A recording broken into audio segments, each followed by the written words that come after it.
If Hungary exists today as an independent nation in the heart of Europe, it's because one man made brutal decisions that would change the destiny of millions forever. He ordered public executions, blinded his own cousin, and completely transformed his people's identity. In this video, you'll discover how King Saint Stephen saved the Hungarians from cultural extinction and why 1,000 years later, he's still revered as a national hero. August 20th marks Saint Stephen's Day, Hungary's most important national holiday. However, in August 1945, when World War II had just ended, Budapest was completely destroyed. Streets filled with rubble, bombed-out buildings, and families desperately searching for shelter among the ruins. The German occupation had ended, but Soviet occupation was just beginning. Thousands of people carried their meager possessions through the debris, searching for food and somewhere to sleep. Despite the absolute chaos, Father Byle-Vietz, guardian of the Holy Rite, continued preparing for the upcoming celebrations. The Holy Rite was the naturally mummified right hand of King Saint Stephen, a relic that until 1944 had been carried in procession through the streets around Budapest every year during Saint Stephen's Day. These processions were massive events. Heads of state, municipal authorities, and enormous crowds, regardless of their religion, arrived from all across Hungary to participate in the celebration. But during the siege of Budapest in 1944, the Holy Rite was secretly transferred to Austria to protect it from destruction. After the war, Byle-Vietz formally requested its return from the American military authorities controlling the western zone of Austria. Returning this relic required papal permission, and miraculously, authorization arrived in a single day. A group of American officers, led by Lieutenant Colonel George Carvai of Hungarian descent, traveled hundreds of miles through snowstorms in the Alps to obtain the keys to the treasury from the Archbishop of Salzburg. With the Holy Rite finally in their possession, they arrived in Budapest just in time on the eve of August 19th. The city, though devastated and in ruins, could finally celebrate. More than 100,000 people participated in the procession the following day. Windows were adorned with carpets and flowers, houses decorated with the national flag. The celebration generated a wave of hope and optimism among the population. People began believing that Hungary could rise again, even after such destruction. 1,000 years after his reign, opinion polls confirm that King Saint Stephen remains the country's most popular historical figure. The Hungarian Order of Saint Stephen is the highest state distinction. Budapest's largest church is the basilica bearing his name, and Hungary's most famous rock opera is also about this monarch. Nearly all Hungarian Catholic churches have a figure of the royal saint, and there are public statues of him in all major Hungarian cities, even beyond Hungary's current borders.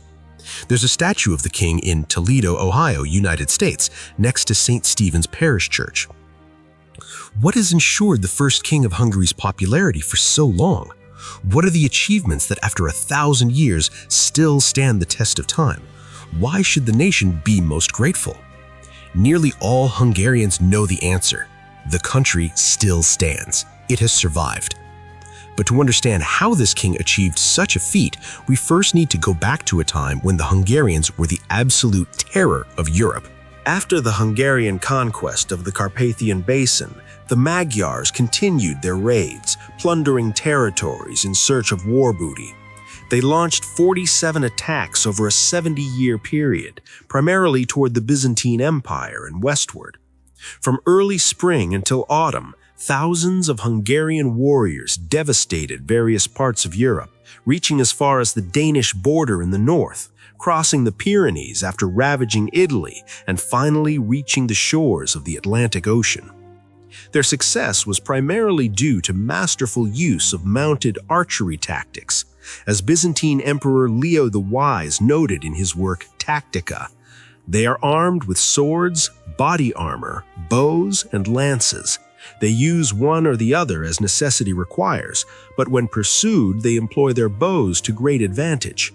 Besides their battle line, they maintain an additional force they send to ambush their careless adversaries. They prefer battles fought at long distance, ambushes surrounding their enemies, feigned retreats, and sudden wheeling maneuvers. European armies simply didn't know how to respond to these tactics. Frankish and Germanic knights, accustomed to hand-to-hand combat, charged heavily against Hungarian lines, only to discover that the mounted archers dispersed instantly, surrounding them from multiple directions while launching continuous waves of arrows.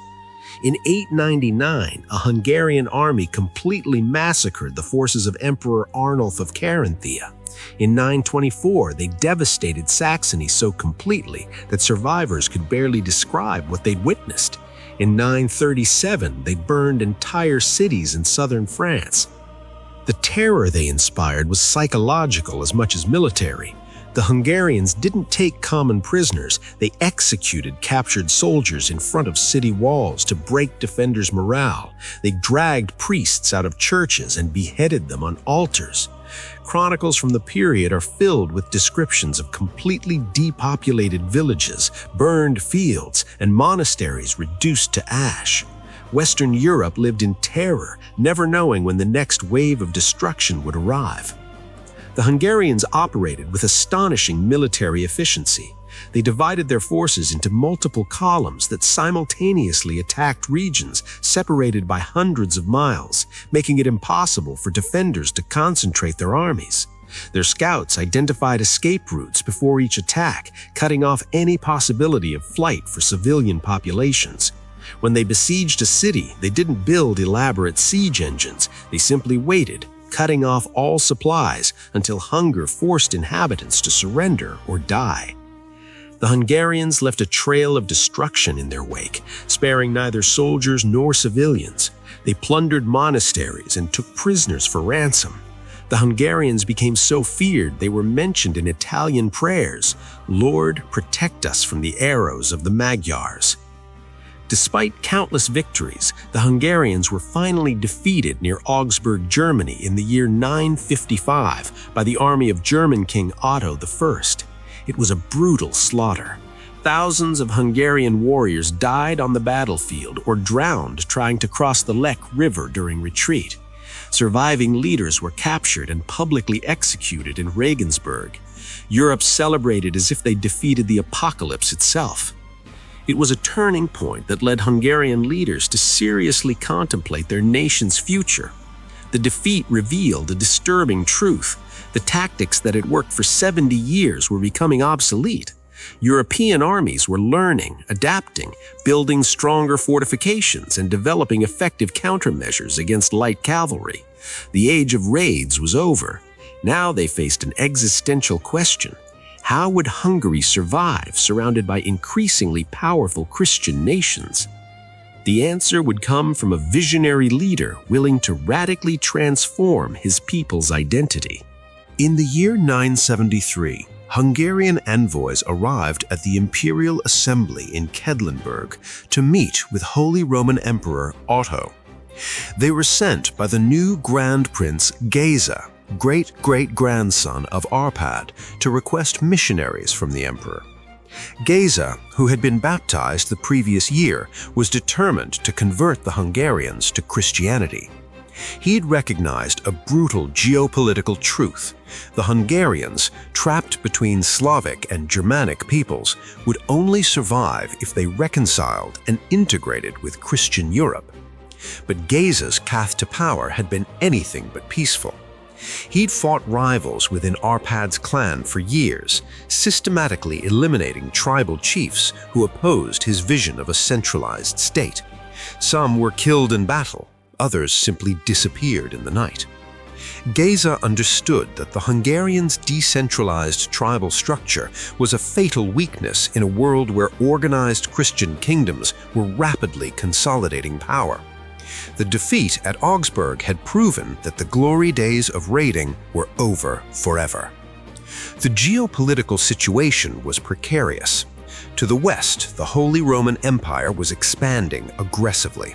To the south, the Byzantine Empire maintained its influence in the Balkans. To the east, various Slavic tribes were forming their own Christian states. Hungary was surrounded, culturally and religiously isolated from its neighbors. Géza understood that without integration into the Christian world, the Hungarians would eventually be conquered and assimilated, disappearing from history like so many nomadic peoples before them. To achieve this monumental goal, he requested that priests come from abroad and was willing to use force to spread the Christian faith among his people. However, Géza was Christian for purely political reasons, not spiritual ones. On one occasion, one of the prelates was informed that besides the one true God, the Grand Prince also made sacrifices to pagan gods. When reproaching Géza for this, the Grand Prince responded arrogantly, "I am rich and powerful enough to do so." This scandalous response revealed Géza's pragmatic mentality. He didn't care if he offended the Christian God or pagan gods. He only cared about maintaining power and ensuring his people's survival. In public, he attended Mass and received foreign bishops. In private, his shamans still performed traditional rituals to guarantee good harvests and military victories. This duplicity infuriated Christian missionaries, but Géza was relentless. He would do whatever necessary to navigate Hungary's transition from paganism to Christianity without provoking civil war. This was the central dilemma. How do you profoundly transform an entire nation's religious identity when its own leader keeps one foot in each belief? Géza ruled only part of Transdanubia and the northern highlands. To extend his power base, he married Sarolt, daughter of Eula, ruler of Transylvania. The Grand Princess behaved like a warrior. She rode horses, drank like the men, and even killed people in fits of uncontrolled rage. In the final years of Géza's reign, Sarolt effectively ruled the country. They had several children, the most famous being Vike, who was baptized with the name Stephen. This young prince, unlike his father, would be a genuine and devout Christian. But first, he'd have to survive a brutal war for power.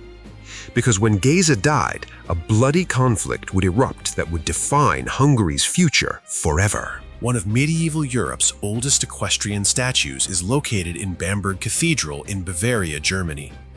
The statue depicts a young crowned saint on horseback who has just entered the church and, amazed by its grandeur, forgets to dismount.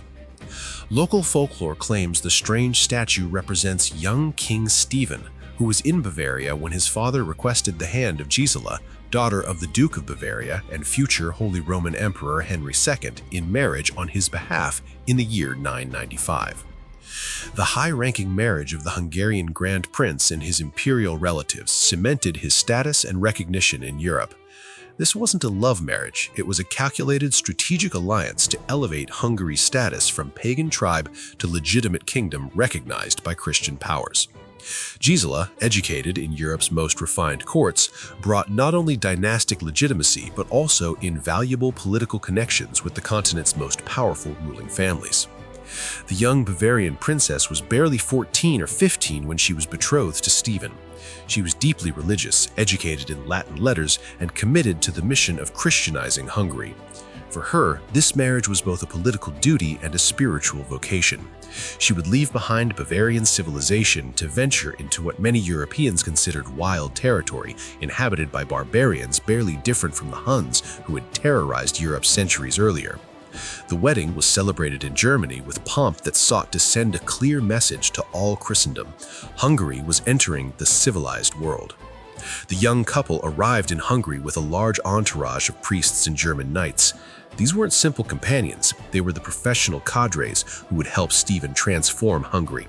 The priests brought knowledge of ecclesiastical administration, the knights understood modern European military tactics, and the scribes could establish the bureaucracy necessary for a functional state.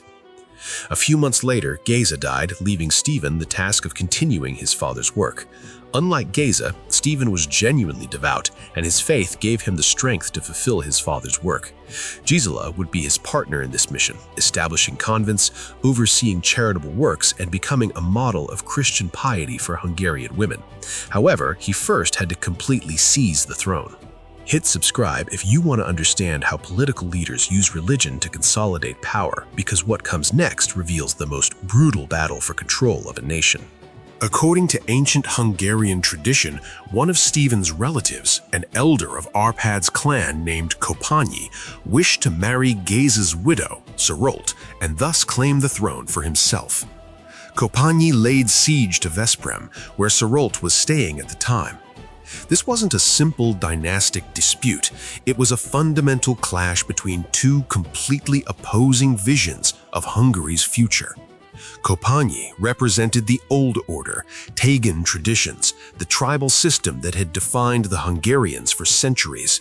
He controlled vast territories in western Hungary and had the support of tribal chiefs who viewed with horror how Stephen and his German advisors imposed Christianity and foreign customs. For these traditional warriors, Stephen was a traitor who'd sold the Hungarian soul in exchange for European recognition. Kopanyi promised to restore the old traditions, expel foreign priests, and return Hungary to its pagan roots. Kopanyi's rebellion wasn't just about personal power.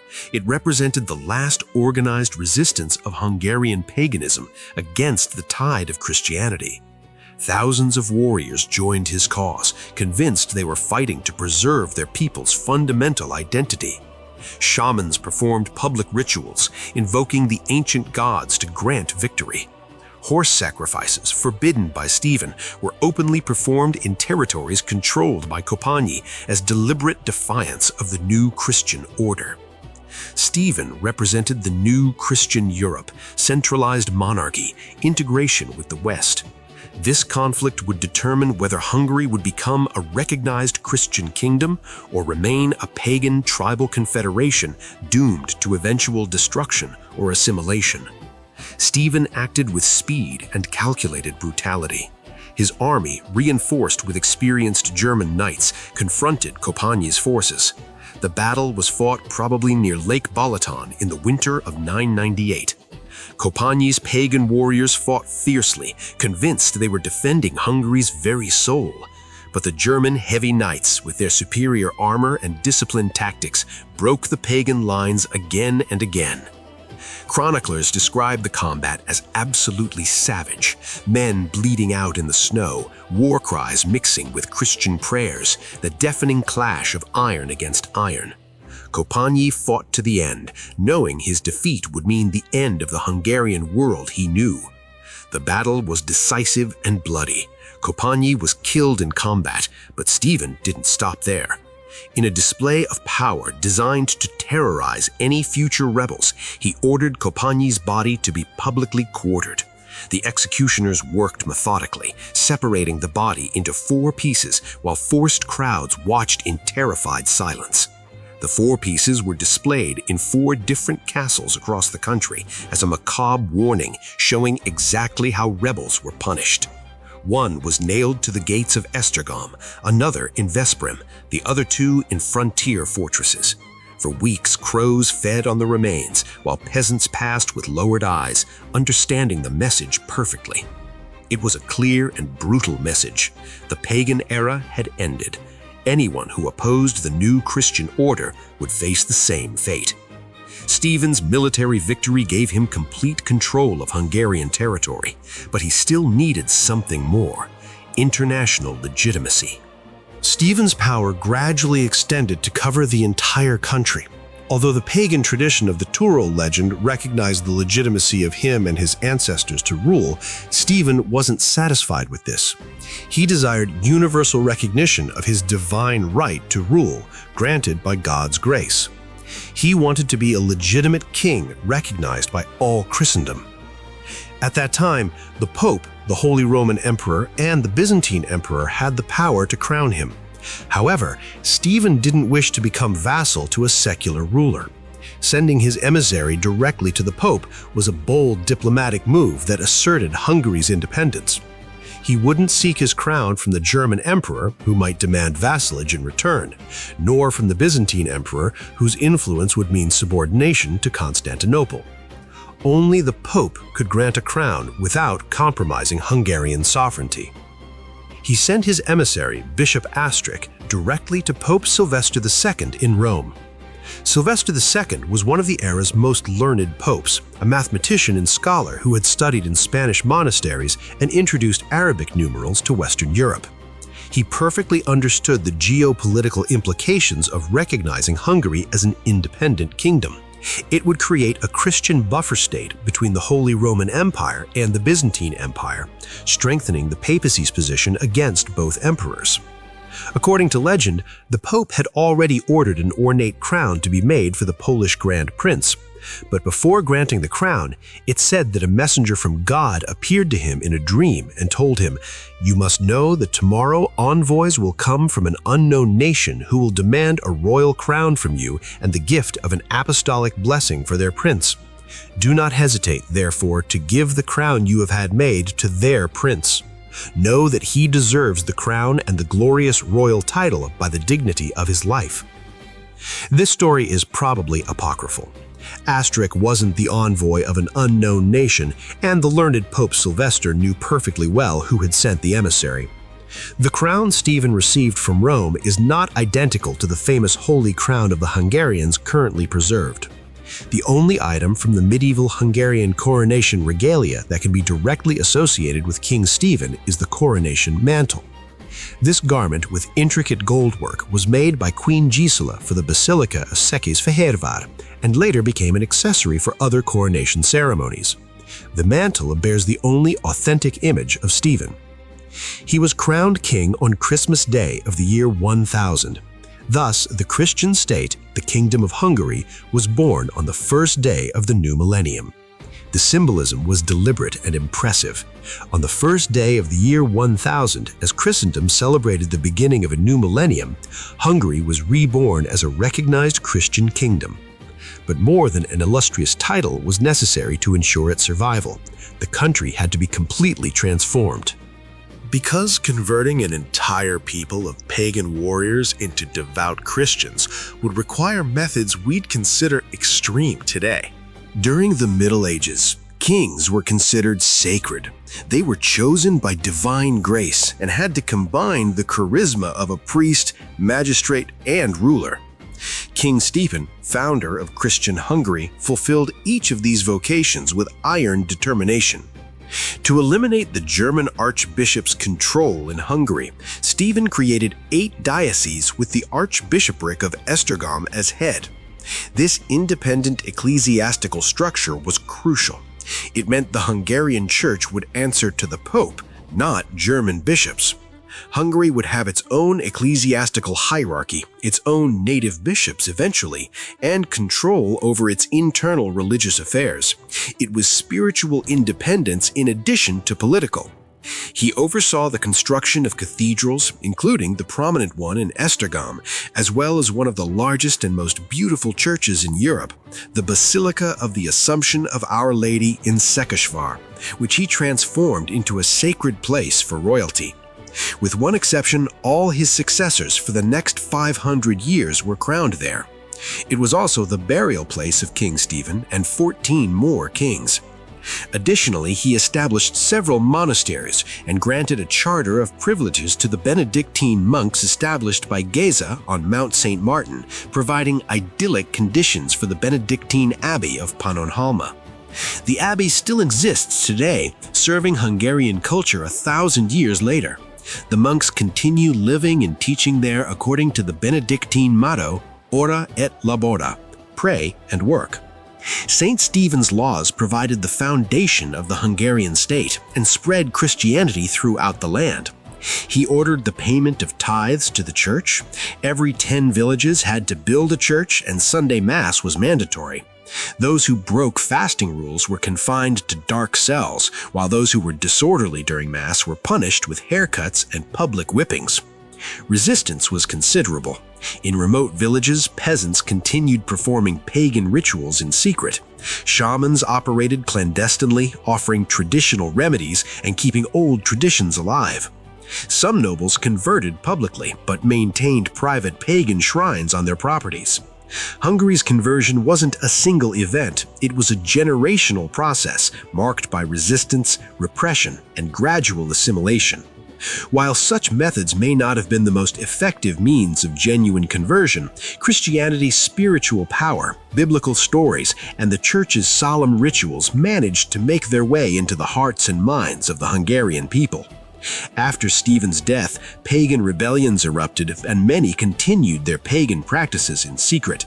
However, within a few decades, Hungary would become a completely Christian nation. But building religious institutions was only part of the challenge. Stephen also needed to create a functional state from scratch.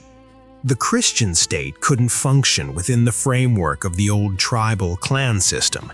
Following the European model, King Stephen introduced territorial administration.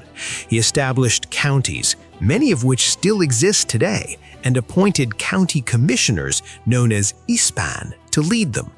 These ispan were essentially regional governors with military, judicial, and administrative authority. Stephen chose them carefully, mixing loyal Hungarian nobles with some experienced foreign administrators who understood how modern European states functioned. Despite land donations to ecclesiastical institutions and armed forces given in exchange for support, royal estates remained dominant and provided significant local resources. Stephen built a network of royal castles that served as administrative and military centers. These castles didn't just defend territory, they also housed local courts, regional treasuries, and the garrisons that ensured order. Each castle had its own group of professional soldiers maintained with income from surrounding lands. The king's seat was in Esztergom, but he traveled through the country with his entourage throughout the year to enjoy the fruits of his royal estates, as well as to use his physical presence to frustrate any rebellion attempts. The king never stayed in one place too long. His mobile court included hundreds of people: guards, scribes, priests, cooks, and servants. Wherever he went, the king's presence reminded local nobles exactly who was in charge. Rebellions were much less likely when the king himself could arrive with his army within days. The king held court annually in Székesfehérvár on August 15th on the Feast of the Assumption. Many of the country's secular and ecclesiastical dignitaries, as well as common people, came to the city so the king himself could resolve their legal disputes. However, besides tradition and customary law, written laws were also necessary. King Stephen left 2 legal codes that aimed to protect and consolidate private property and prevent violence and arbitrary acts. Involuntary manslaughter was punished with 12 gold coins and strict fasting, voluntary murder with 110 coins. But the law also stipulated that all who take the sword shall perish by the sword. Stephen's legal system was revolutionary for its time. He established the principle that even nobles could be punished for crimes, something unthinkable under the old tribal system where chiefs exercised arbitrary justice over their clans. The laws technically applied to everyone, though in practice the wealthy could pay compensations while the poor suffered physical punishments. The punishment for perjurers was the loss of a hand, which could be redeemed for 50 oxen or 12 oxen in the case of a commoner. These laws established the foundations of a legal system that balanced punishment with the possibility of economic compensation, a significant advance for the era. But all these monumental achievements were about to face the most devastating threat of all, the succession crisis. Smash that subscribe button if these state-building methods are surprising you, because Stephen's most difficult decision hasn't arrived yet. A crucial issue for King Stephen was finding a successor who would consolidate his reforms after his death. He had 2 sons, one of whom, Otto, died prematurely, but he had great hopes for Prince Emmerich. He dedicated his literary work on good governance, the Admonitions to Emmerich. The document was extraordinary for its time. Detailed instructions on how to govern justly, how to treat foreigners with respect, how to balance mercy with firmness. Stephen was meticulously preparing his son to inherit not just a kingdom, but a civilizing mission. The young prince was being meticulously prepared to continue Hungary's transformation. The admonitions revealed Stephen's governing philosophy. He advised his son to maintain humility before God, show mercy to the weak, and welcome foreigners who brought knowledge and skills to Hungary. A kingdom composed of a single language and a single custom is weak and fragile, he wrote. This multicultural vision was extraordinarily advanced for its time, reflecting Stephen's understanding that Hungary needed to integrate talents from all over Europe to prosper. But fate had other plans. Prince Emmerich died in a hunting accident.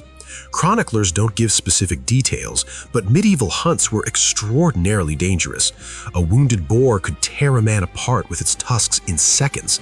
A frightened horse could throw its rider against a tree. Whatever the cause, Emmerich died young, probably in his 20s, taking with him all the hope Stephen had placed in him. This personal tragedy instantly became a national crisis of catastrophic proportions. Therefore, King Stephen was left without an heir in the final years of his life, and there was a terrible risk of losing absolutely everything he'd achieved during decades of effort. Stephen had spent nearly 4 decades building the Christian kingdom of Hungary. He'd faced rebellions, wars, conspiracies, and betrayals. He'd executed rivals, blinded conspirators, and transformed his people's complete identity. And now, everything could collapse because he didn't have a son to continue his work. The cruel irony must have tormented him every night. He'd built a kingdom for his descendants, but he'd have no descendants to inherit it. The king was aging rapidly. Chronicles describe him in his final years as a man marked by constant pain, both physical and emotional. He'd lost both sons, had blinded his own cousin, had spent decades fighting to keep his kingdom together. His body was weakened by unspecified illnesses, probably exacerbated by the stress of ruling. He knew he had little time left. By law and custom, his cousin Vasul and his sons were the legitimate heirs to the throne. We don't know for certain if Vasul was Christian, but Stephen deeply doubted that his cousin would continue his work of Christianization and state consolidation. Therefore, he made a drastic and controversial decision. He decided to make his nephew, Peter Orseolo of Venice, his heir instead. Many disapproved of the decision. The Hungarian nobility considered this choice a betrayal of tradition and Arpad's lineage. Peter was a foreigner, raised in the Republic of Venice, who barely spoke Hungarian. He didn't understand Hungarian customs, nor had connections with important clans. For Hungarian nobles, it was inconceivable that this Italian outsider would rule over them when Vasul's legitimate sons, direct descendants of Arpad, were available. Tension was rising dangerously. One night, after the king retired to his chambers, an assassin secretly entered his room, hiding a sword under his cloak. The sound of the weapon striking a stone awoke the king, who immediately confronted the intruder. The assassin confessed, fell to his knees, and begged for mercy. According to some chroniclers, the assassin was a minor noble who'd been recruited to kill the king in exchange for lands and titles.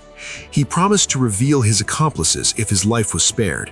The conspirator's identity was never officially recorded, but the message was clear. There were powerful forces willing to kill the king to prevent a foreigner from inheriting Hungary's throne. Stephen responded with ruthless brutality. He had Vasul arrested and ordered him brutally blinded. The executioners poured molten lead into Vasul's eyes while he was restrained. It was a method of permanent blinding designed not only to incapacitate but to cause indescribable agony. Vasul survived the procedure but was left completely blind, disqualified from ruling according to the laws of the time that required kings to be physically intact. His sons were exiled or fled to escape punishment. This was the darkest moment of Stephen's reign. He'd ordered the mutilation of his own cousin and the exile of his nephews to preserve his legacy. The decision would haunt him during his final years. Some chroniclers suggest Stephen experienced deep remorse, spending hours in prayer, seeking divine forgiveness for his actions. Others present him as relentless to the end, convinced he'd done what was necessary to ensure the Christian kingdom's survival. The cruel irony was that, unknown to Stephen, it would be precisely Vasul's sons who would eventually carry forward his dynastic legacy. After Peter Orseolo's brief and disastrous reign, Vasul's sons would return from exile to rule Hungary, continuing Arpad's dynasty and consolidating Stephen's Christian reforms. And it was in this moment of maximum desperation when Stephen made the most transcendental decision of his life. According to all accounts, King Stephen was a deeply religious man. When his country's future was at stake, he turned to the Almighty for help. When he felt death approaching, on August 15, 1038, on the Feast of the Assumption, he summoned his dignitaries and prelates and entrusted Hungary to the Virgin Mary's protection. The ceremony was solemn and laden with meaning.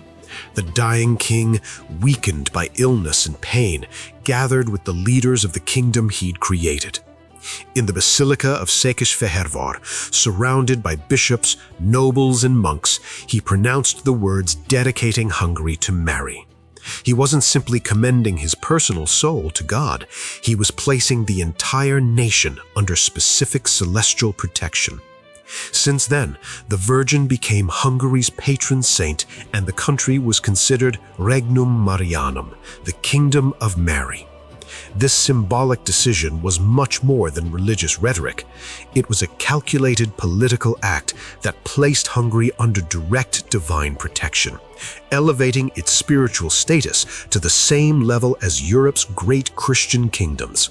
France called itself the eldest daughter of the Church. The Holy Roman Empire considered itself the papacy's secular arm.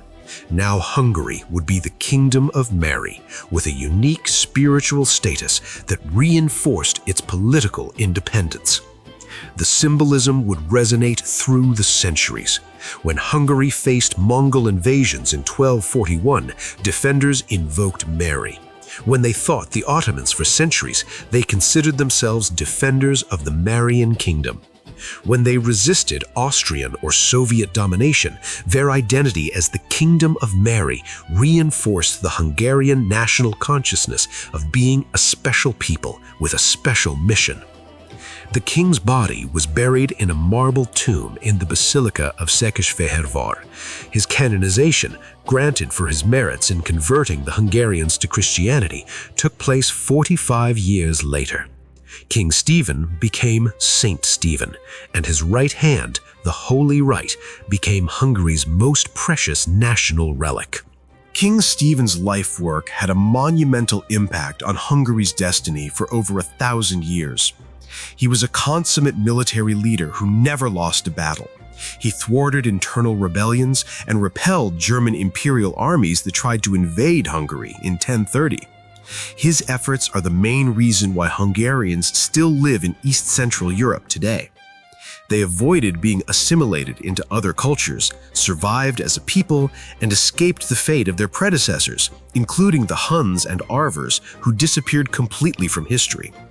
The Huns under Attila had terrorized Europe in the 5th century, only to vanish without leaving cultural descendants. The Avars dominated the same Carpathian basin for centuries before being annihilated by Charlemagne. Without the Christian state Stephen founded, the Hungarians probably would have suffered the same fate, conquered, dispersed, forgotten. The parallel is chilling. The Huns were also a nomadic people from the Asian steppes, mounted warriors feared throughout Europe, who established a powerful but ephemeral empire.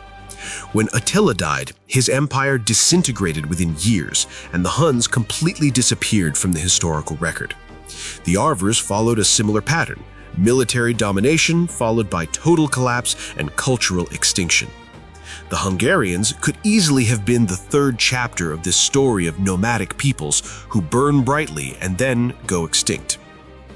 Hungary successfully integrated into Christian Europe without losing its independence or sovereignty. The state Stephen founded in the year 1000 survived Mongol invasions, Ottoman occupations, Austrian domination, and Soviet occupation. When the Mongols ravaged Eastern Europe in 1241, Hungary was completely devastated. Entire villages were massacred, fields burned, cities razed. It's estimated that up to half the population died. But it survived because there was an organized kingdom that could rebuild. The Mongols destroyed armies and cities, but they couldn't destroy the idea of Hungary as an established Christian kingdom with institutions Stephen had created. When the Ottomans occupied much of Hungary for 150 years, the Christian Hungarian identity Stephen established remained intact even under Islamic domination. Hungarians in occupied territories maintained their faith, language, and customs. The churches Stephen established continued functioning clandestinely or under severe restrictions. The memory of Saint Stephen, founder of the Christian kingdom, kept alive the hope of eventual liberation. When the Habsburg Empire absorbed Hungary after the Ottoman expulsion, it remained a separate kingdom with its own laws and institutions derived from the foundations Stephen established. Hungary never became a simple Austrian province. It retained its identity as a distinct kingdom within the empire. The crown of Saint Stephen symbolized this legal and spiritual continuity. When the Soviets occupied the country after 1945, Hungarian national identity, forged by Stephen 1,000 years earlier, proved impossible to destroy. The communist regime tried to rewrite history, minimize Christianity's role, promote an internationalist socialist identity. It failed completely. Hungarians knew who they were, the people of Saint Stephen, the Kingdom of Mary, a European Christian nation with 1,000 years of historical continuity. When, in 1945, in a destroyed Budapest, more than 100,000 people took to the streets to receive the Holy Rite returning from Austria, they weren't simply celebrating a religious relic. They were affirming the historical continuity of a nation that, against all odds, had survived 1,000 years exactly as Saint Stephen had envisioned. Christian, European, but fiercely Hungarian. The contrast with the Huns and Avars is absolute. Those peoples left archaeological remains, mentions in foreign chronicles, and nothing more. There are no modern Huns celebrating Attila with annual processions. There are no Avars preserving relics of their ancient leaders. They disappeared completely because they never created the lasting state institutions that allow a culture to survive catastrophes.